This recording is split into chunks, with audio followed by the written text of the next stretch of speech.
На территории села Иенгра Нерюнгринского района часто стали замечать волков. Это беспокоит местных оленеводов. Сюжет Екатерины Павловой.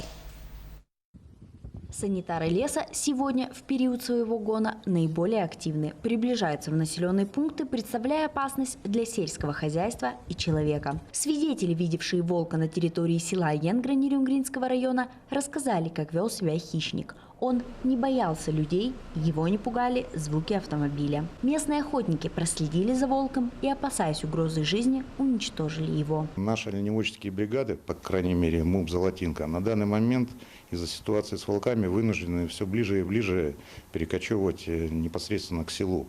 А волки, они следуют за этими бригадами, то есть они идут за оленями.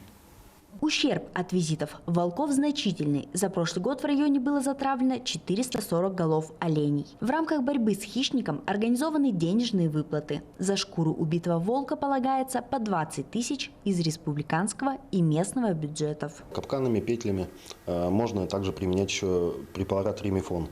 Авиаотстрел довольно-таки эффективный метод, но это дорогостоящее. За 2019 год добыто у нас 27 особей волков, на сегодняшний день 1 особь.